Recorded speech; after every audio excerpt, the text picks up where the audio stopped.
ધારી તાલુકામાં પેટ્રોલ ડીઝલની અછત સર્જાતા પંપો પર લોકોની ભારે ભીડ ઉમટી હતી।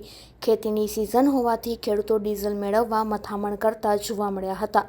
પંપ પર વાહનો અને બેરલોની લાંબી કતારો લાગી હતી, જેમાં ઈંધણ મેળવવા માટે લોકો વચ્ચે ધક્કામુક્કીના દ્રશ્યો સર્જાયા હતા।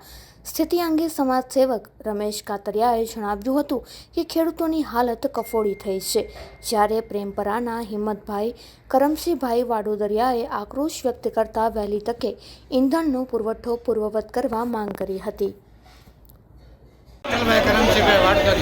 શું માંગણી છે તમારી? ડીઝલ સમયસર ખેડૂતને મળે।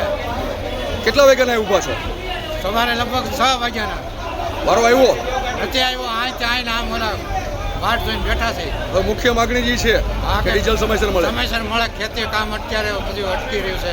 શું ગામ તમારું? ધારી પ્રેમપરા। શું નામ તમારું? વિઠ્ઠલભાઈ કરમસિંહભાઈ। રમેશભાઈ વસરામભાઈ આહિર, ગામ ધારી, જિલ્લો અમરેલી। હવે હવાના 6 વાગ્યાના પબ્લિક એટલું લાઈનમાં ઊભું છે, અત્યારે પાણી પીવા નથી મળતું એ પોઝિશનમાં આવીએ અને ડીઝલ મળતું નથી। હવે ડીઝલની આ રીતની કેટલા ટાઈમ રહે એ કંઈ હલ નથી થતી।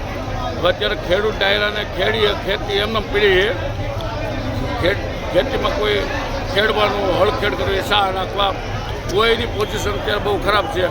અને હાલમાં ડીઝલ અત્યારે આવે જ્યાં લાઈનમાં ઊભા એટલે થોડાક રહી જાય બિચારા એમના પાસે। હવે માંગણી શું છે તમારી? માંગણી આપણી એ છે કે ટાઈમસર ડીઝલ બધા ખેડૂતને મિત્રોને મળી જાય, એવી બધી માંગણી છે અમારી।